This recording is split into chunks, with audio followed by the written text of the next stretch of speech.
Okay, UFC 280 took place this past weekend on Saturday evening at 7 o'clock UK time in Abu Dhabi at the Etihad Arena.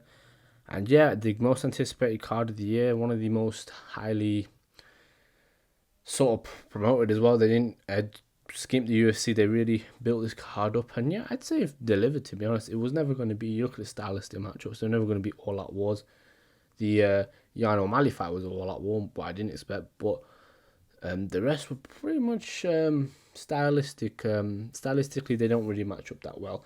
But yeah, not a lot of surprises though for me, to be completely honest. In this one, I think I predicted obviously the Bilal Muhammad, Sean Brady fight, the Dariush and Gamrot fight, Yan O'Malley fight, and the two championship fights. And I was 4 out of 5 in terms of getting my predictions correct. Only one didn't was Gamrot and the Dariush, but we will get onto that. So the first fight I did predict, and the one obviously which was the field prelim, was the Bilal Muhammad and Sean Brady fight. Now I predicted Bilal Muhammad to win this via unanimous decision over the 3 rounds. I thought he would sort of clinch Sean Brady and sort of just, use the old Kamaru Usman blueprint of getting him against the cage, knees to the body, knees to the thighs, maybe not so much at the foot stomps, but try to take him down, try and control him, but not keep him there, mix it up on the feet, sort of chain the wrestling and the striking together. And give him the credit, in the first round they stuck with each other and it was very entertaining. I actually gave Sean Brady that first round because I felt like he just did more.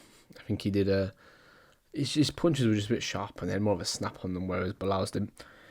And fairly close, but I think I gave Brady that one. And then, but it was still, like, Bilal was still in there. He was still throwing some good combinations, but just wasn't quick enough, I thought, which was surprising because I thought Bilal would maybe have better hands than Brady, but obviously wasn't the case.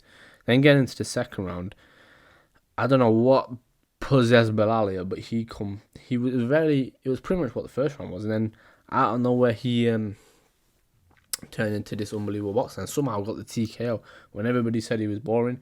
He had Brady backed up against the fence quite a few times, had him looking all over the place. Brady just seemed to, like, he just couldn't really weather the storm that Bilal was putting on him, and Bilal not really known for his striking, but he has the ability to shows that, he has the ability to really put on a guy, and he clipped him with a couple of right hands. He was mixing up the kicks. It was about like a minute left in round 2, and he really just threw everything at Sean Brady, and eventually he got the TKO win. I thought at the time maybe it was a bit premature, but watching it back, I think it definitely was the correct decision to stop it. Sean Brady was completely, I won't say completely out of his feet, but he was out of his feet enough for the fight to be stopped. But yeah, brilliant win from Bilal Muhammad though, and always happens. I never know why I never see this coming, but I mean, sometimes I do.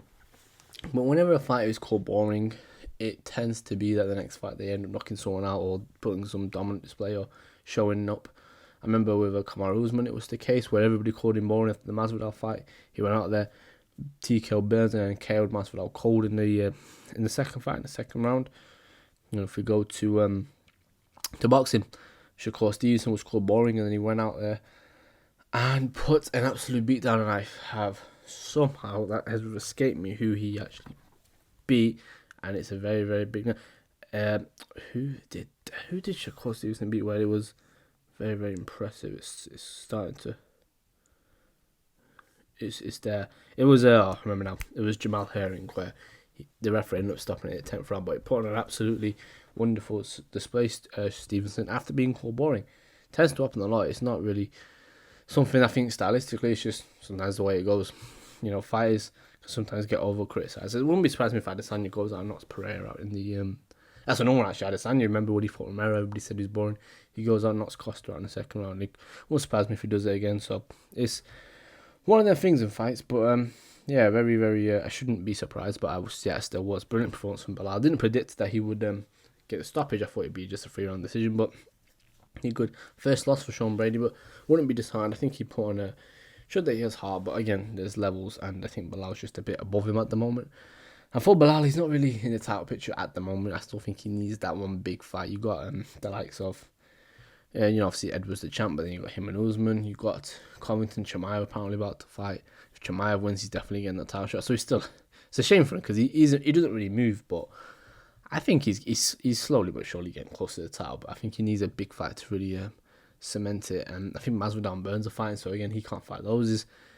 He's in a weird position. He needs that big fight, but hopefully he gets it soon. But yeah, good performance from Bilal, and again showing that you can hate him as much as you want, but the guy's legit and he is constant. It seems like he's constantly just improving in the octagon. So yeah, a brilliant performance from Bilal Muhammad, and then we went on to the fourth to last fight, if that's what I don't know why I call it that. The lightweight bout I'm talking about between Benil Dariush and Mateus Gamrot. I predicted Gamrot to win this for unanimous decision. I thought he'd just do enough. I thought he'd be too crisp on the feet. But you know what? Dariush surprised me. I think the first round I gave to Gamrot, the transitions actually between those two are beautiful, because obviously Dariush a fantastic jiu-jitsu practitioner and Gamrot a brilliant grappler. So they were really nice transitions. But I think the first round you give to Gamrot is a bit more offensive. But the second round, Dariush just lit him up with the striking, defended all of his takedowns, and even when he momentarily got down, he got back up. And yeah, a pretty comfortable night, to be honest, for Dariush, which was surprising to me. And then in the third round, he same thing, lit him up, was sort of outstriking him on the feet. And then when Gamrot did come in, there was that one moment where he did drop Gamrot, I think near the end of the third, and like I said, it shocked me. I think Gamrot, I don't know why, he kind of was just so insistent on the grappling that he didn't even mix up any of his striking. He wasn't chaining it together, and I think that's what he needed to do to beat Dariush, and that's what I thought he would do, but he kind of was so wrestling heavy, which is surprising, because whilst I said I said before, Dariush is like a silent killer, he's very good, but he almost lacks that bit of quickness, which I felt Gamrot had over him, but Gamrot just for some reason didn't really impose his authority in this fight, and I think it's a shame. But a brilliant performance from Dariush, and again, it wasn't shocking to me. I did kind of go against the grain in this one. I thought Gamrot might take it, but not so, again, Dariush is very, very good, and just outside the title picture, I think, at the moment, but he's closing in, and I think he's done a lot, and I love the attitude of him saying that he wants to fight. He'd fight 10 more if before he gets the belt, if that's what he has to do. I wish more contenders kind of took that approach, because it's one thing I don't like in the UFC. Sometimes you get guys who are entitled and wait a bit too long, and I don't like that. But yeah, a brilliant performance though, nonetheless, from Benil Dariush.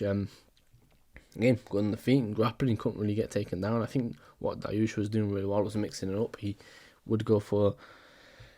There's a few times he almost was trying to catch him in a few leg locks. He's very sneaky with his grappling, Dariush, but yeah, I won't say comfortable night. I mean, you could even give him all 3 rounds, to be honest. The first round was very close, but yeah, I think Gamrot just didn't use his striking, didn't mix it up enough, and for Dariush, he just kept calm and showed that he's definitely a player in this lightweight division, and if we didn't know that already. But yeah, an unbelievable performance from Dariush. And next, I'd like to see him fight maybe like a Chandler, Gaethje, Ferguson type. I don't think Gaethje has a fight, but so yeah, I think Gaethje, obviously Chandler and Poirier are fighting each other. I think those two will probably fight the winner of Makhachev and Volkanovski, which I'll get on to later on.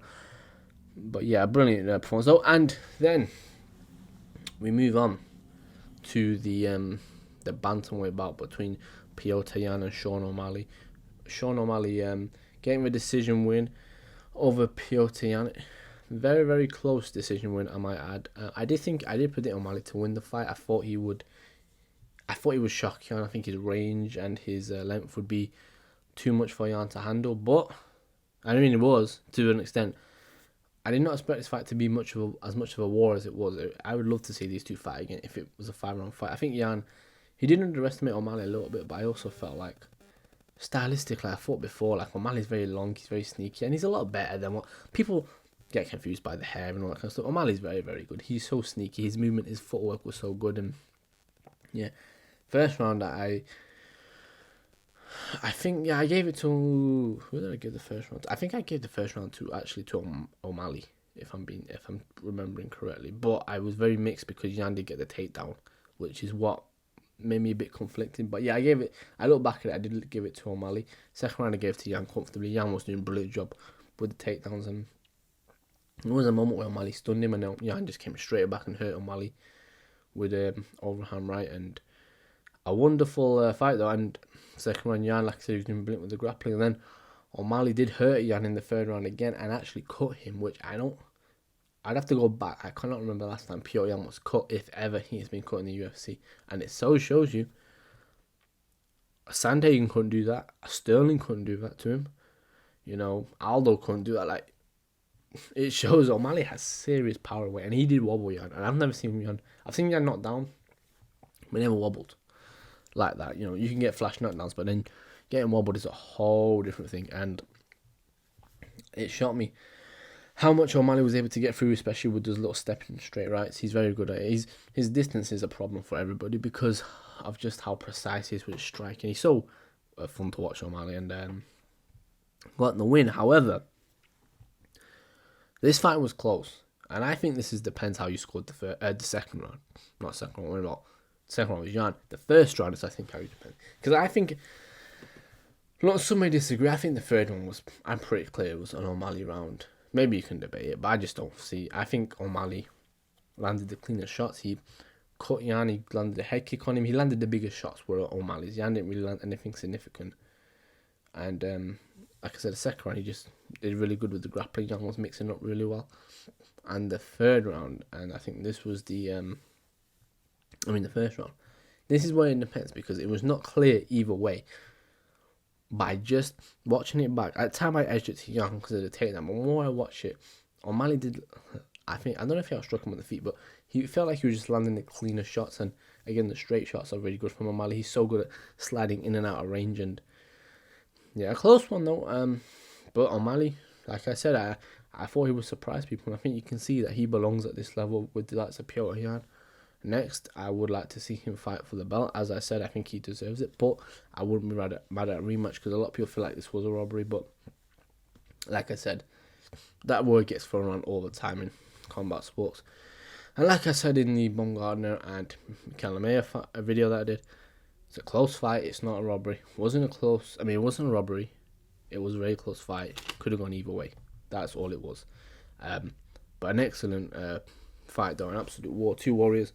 Jan especially, every time he got hurt, he just felt like he kept countering back with something. And I was thinking, I do wonder if O'Malley actually does have the hardest, if he's the hardest hitter at this weight class, because Jan hits hard, but it's nothing like, it's more of a systematic, like how he breaks you down. Aljamain Sterling doesn't hit hard, we know this. TJ kind of hits hard, but again, it's not really like monstrous power. And like it's a Chito Vera again. He's decent with power, but it's nothing that I think shocks people. There's not really anybody I think at the weight who really has that pop in the hands the way that O'Malley does. O'Malley just takes your head off, and Cody Garbrandt used to sort of have the power, but when his chin's gone on it, I think that power really, it's more speed actually to favor Garbrandt than actual power. I think the speed was what kind of got him there, and he just he hit hard, but it wasn't like a monstrous punch is what I'm trying to say. So yeah, I do, and Dominic Cruz, he sort of hits hard, but again, there's nobody at the weight who really has that oomph where they hit you and people feel it. And I think O'Malley's one where you can see when he hits guys, they really almost freeze under him, and I think he's got legit power. And it showed this, the way he wobbled Jan should show you that his power isn't to be trifled with. Sandhagen, another one who can knock you out, but it's not more power, it's more just sort of the technique with Sandhagen. So yeah, I think O'Malley and Sterling to me would be the fight to make next if you're not going to make the rematch, which to me I think it's a close fight. Again, people kind of go off of a lot of emotion. It's close, not a robbery. You could score it to Jan, I could easily see it, but to me, I'd have to watch it. But I did think though that O'Malley might have just done enough in the first round to edge it. This is why I said 3-round fight. This is why I gave it to O'Malley in my preview, because I just thought 3 rounds it suits him better than 5 rounds does even. And yeah, not surprising to me though. And O'Malley, like I said, say what you want, even if you thought you lost, he showed he belongs, he showed he's tough, he showed he's a warrior, and he showed that he also has the skill to hang with these guys.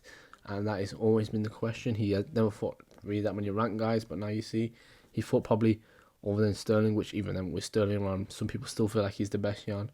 He showed that he isn't to be played with, and despite all the little gimmicks, despite all the crazy hair and stuff, O'Malley's a real fighter, and he's very, very good, and he's very young, and I think he will be a champion one day. If it's not his next fight, he'll get there. I think he's just too skilled to not ever touch the belt. So yeah, a great win for O'Malley though, and for Jan next. Maybe Dillashaw would be a good one for him. If not, if you can't get the rematch with O'Malley, because again, it's still very, very close to the fight. If not, there are a few fights out there. we got the Cheetah Vera fight for him. He's always going to be in the picture. Yan's very, very skilled and an absolute monster. But again, in these 3-rounders, it's hard for him because he can't break you down. If it's a 5-rounder, I would always pick Yan, and I think Yan would have taken it. But 3-rounder, so I just had a feeling with O'Malley, and that's so what happened and ended up coming to fruition. So yeah, great win from Sean O'Malley. Then moving on to the co-main event, Aljamain Sterling beating TJ Dillashaw via ground and pound TKO. I didn't predict Sterling to finish Dillashaw in the second via rear naked choke. However, I did not foresee TJ Dillashaw's shoulder popping out of its socket and him basically fighting the fight with one arm. Very similar, reminding me a little bit of the Tony Bellew David Haye fight, where David Haye's Achilles just went and you fight with one leg. It's one of them. It's a shame for TJ. You can kind of they were all saying in commentary that he didn't do any media work. How he was telling DC some stuff that maybe DC might have hit it towards him, shoulder not being there. Apparently that shoulder was injured for quite a while. So for TJ, maybe the body's breaking up on him a little bit. Who knows? He's been fighting for a long, long time. He is... How old is TJ? I want to say he's like 36. TJ, he is 30... Yeah, he is 36, like I said. So he's getting older. 4 years, he's 40 years old. He's not young anymore. And you can't heal as easy as you could do. We saw, remember Cain Velasquez, where his knee went when he fought on guard. Like fighters who are been fighting for so long and then they get into their sort of late 30s, you can see their body starts to break up on them a bit, and it's just something that happens. You put a lot of strain in your body. Martial artists, they train very intensely and they train more things than, for example, our boxers do. Boxers obviously have a lot of injuries down the line, but boxers can kind of, I feel like they can cope with it a bit better. But with mixed martial arts, it's hard. You're constantly twisting and contorting your positions and your body in different positions, so not a surprise to me. But yeah, first round though, obviously, Aljo took him down and he was landing a lot of ground and pound, and that's when TJ's shoulder pretty much went and close to getting a choke, but couldn't really get the rear naked choke. And then they popped his shoulder back into place in the corner. But then second round starts, and again his arms all gone. Couldn't really do much. He got taken down, and he was doing well. Like TJ said, he's got the heart of a champion. He will never ever quit, and he is a dog in there. And despite being taken down by Sterling, he still got back up, still tried to fight, still throwing. But you could just see, he was one arm and he's injured. You can't ask, especially look. Aljamain Sterling's hard enough with two arms. With one arm, it's damn near impossible. Well, not damn near impossible, but it's hard. It's very, very hard. He's essentially been capped, and ended up what happening. Obviously, Aljamain Sterling got him down, took him, mounted him, got his back, landed a lot on ground and pound, flattened him out, and was just consistently landing the ground and pound up until Mark Goddard stopped the fight, and Aljamain gets his technically second title defense. Really, his first title defense, because obviously the Yan fight was a bit mad. And yeah, I forget, there was a statistic about Aljamain Sterling before, and I can't remember what it was. It was something about, because there's the bantamweight champion. Their title has changed hands a lot more than I've actually realised. That was it. He holds now the longest win streak in bantamweight history with 8 straight wins, which doesn't surprise me. He's very, very good, Aljamain Sterling. But this one's a hard one to judge. One thing I would say, he had a one-armed fighter, and he made it as easy, I guess, as you could. Look, maybe he could have done a bit better. Maybe he could have submitted him or TKO'd him as soon as he got him down when his arm went. But Aljamain Sterling is an elite guy, and you stick a guy like that with a guy who has one arm, it's only one thing that's going to happen. So no surprise, really. Not much to gauge from either performance, really. It was just one of those freak things, and Aljamain just took advantage. And one thing I say, he showed that he doesn't hold back. He went in there. They were talking about doing stuff to that shoulder as his corner was. So it's good to have people like that who aren't sympathetic and they've got heart, but who haven't got that like nice bone inside them. You need guys who are a bit horrible, and that's what that's what happened. And yeah, great performance from Aljamain overall. I know, again, one arm, but still, you got to do what you got to do in there, and he did essentially what he was supposed to do. So you can't really go overly bold and say he's amazing, but you can't also say he was terrible. It was either or. Like I said, nothing to gauge off it, but him and O'Malley, I think, would be the fight to make next. I think TJ needs to recover and really think about this for his body's sake. I don't think you want to really consistently keep doing this and putting your body through horrible training camps, especially if you're already injured coming into fights.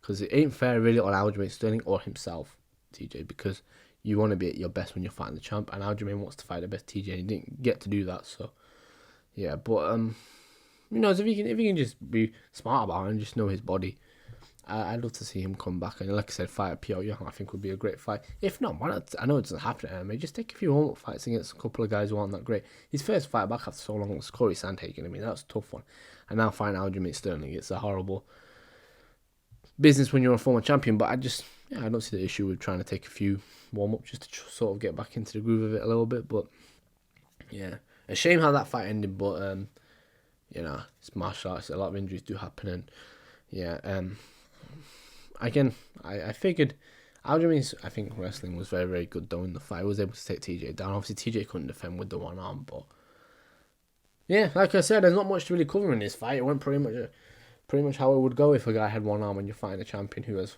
very, very good at ground game. And I say Aljamain did a good job. He got him into the positions where he can land the ground and pound. He kept getting the ground and pound and trying to get a submission. And I always thought, if you want to end this fight soon, just posture up and just land the ground and pound. He kind of kept land the ground and pound almost to move him so he could get the submission, but obviously wasn't able to do that. I know it's not really his thing getting the ground and pound finishes.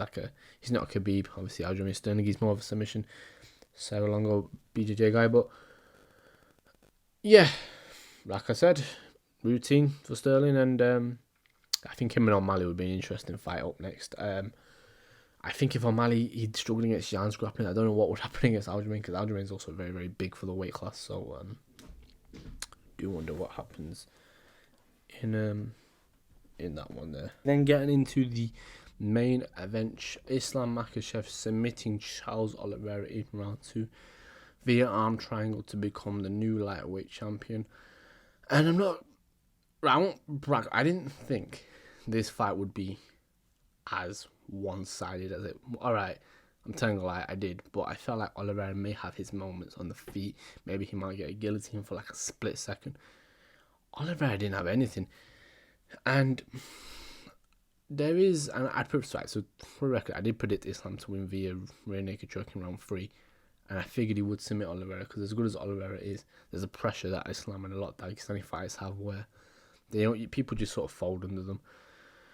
However, and I don't mean to brag, but Oliveira is a great fighter and a great champion, but there's just some fighters who just have that inevitability to them where you feel like Usman was like this, where they could fight. You just feel like they could fight for the belt tomorrow. They're that good. The skills they're showing are that good. And everybody said Islam Adesanya fought a top 5 contender. He's only there because of Khabib. He's not as good as Khabib. Oliveira's going to sleep him. Oliveira's had to do this and that. It doesn't matter who you fight, who you beat. Honestly, it is about how good you are, how much you can impose your will, your skill set on the other guy. I believe that there are some fighters who just have this feeling. In boxing, I think Jerome Boots Ennis has this feeling about him. I always believe Kamaru Usman had that thing about him. Who else would I say? There aren't really, currently there aren't many fighters. Maybe a Khamzat Chimaev you could look at as another one who has that just inevitability that you just feel like no matter what, he will be champion one day. Some fighters just have that, and Makhachev always had this.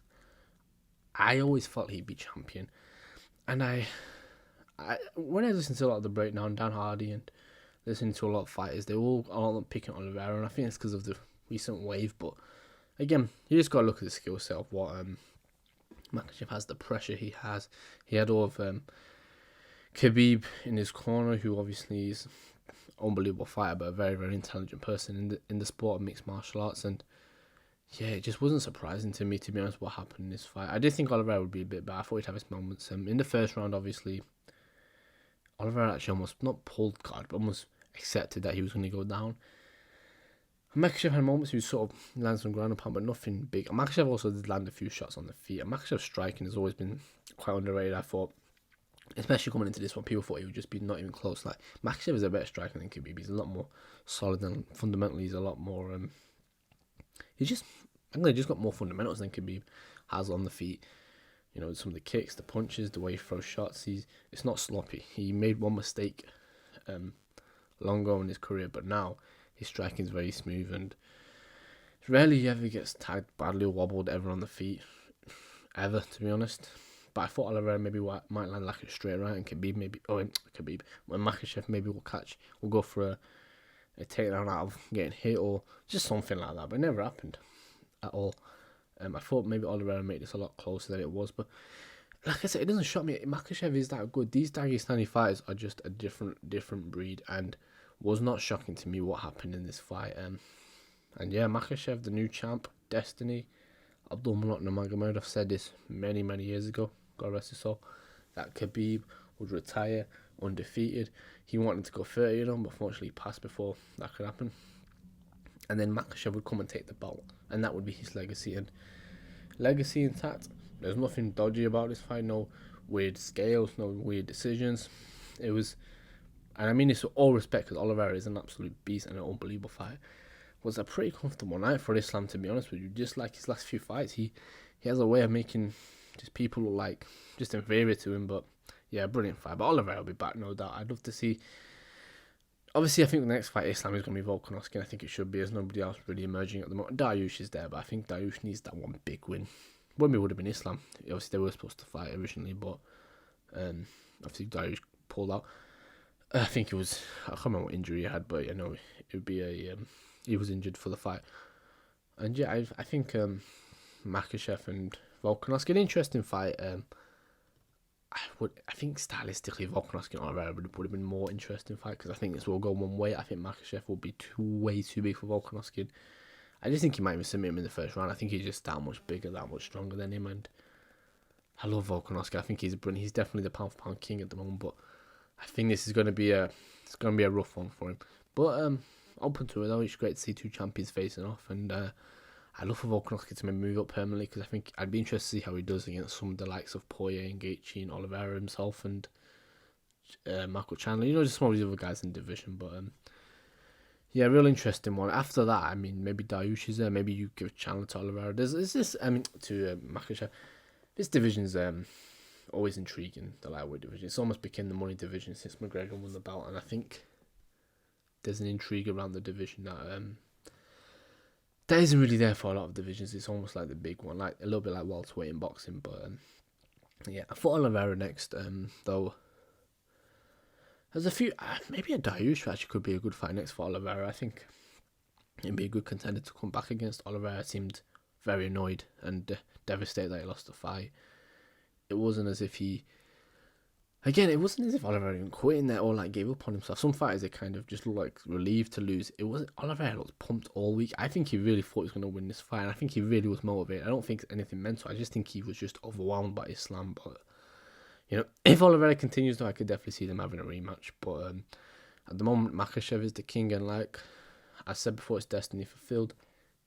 A lot of people around Khabib and his team knew this was going to happen, and it's come to fruition. And Makhachev is the guy, and people can now stop talking about him not fighting a top 5 guy, because he's now the champion and he beat the guy who was the champion. So you gotta respect Islam Makhachev, like some Michael Chandler, who's a great fighter, but was saying that he hasn't really fought anybody. A lot of other guys were saying it. Now nothing to say he's the guy, and people wouldn't fight him before he's a contender. So I do wonder now how will it shape up from when he was now he's a champion. But yeah, an exciting. People will be bored. They'll think that Makhachev is just going to be a guy who's going to fight once a year and he's just going to be bored. Makhachev's a great fighter, and to me, I just always want to see great fighters show what they are and show what they're capable of. And yeah, not mad at I didn't really have a preference in this fight. I did like Makhachev and Khabib though, and happy that he got the belt. But for Oliveira, I like Oliveira as well. I don't think, to me, there was never any. I never had that much stake in the fight. But I'm very happy for Makhachev, and for Khabib as well, for his father. I think there's a lot of emotional investment in this fight for them. So yeah, great win and a great card at UFC 280. A lot of fun fights, a lot of exciting matchups, and be interested to see what fights lead on from this. And yeah, I think like I said, Makhachev a brilliant win. Sterling unlucky that he couldn't get the show at his finest, but is what it is. O'Malley and Yan, a brilliant fight at war, and fight that could have gone either way. And brilliant from Dariush. I could go for the Hoving Bilal showing that he ain't just a grappler. A lot of Surprises, a lot of parlays going out the window on this one, but yeah, a brilliant card. Just my preview or review, I should say, of UFC 280, and yes, I think for the next UFC pay-per-view, obviously being UFC 281, and I believe that is the Adesanya. I don't believe, I know actually that is the Adesanya, and that's Pereira. That's another good card as well, with Zhang versus Esparza, Poirier, Chandler, Edgar Gutierrez, and Dan Hooker in the card. There's a lot of good fights on the horizon for the UFC, and like I said, I'm interested to see what fights come of this card. So yeah, just my quick review though. UFC 280, great card, and yeah, until next time.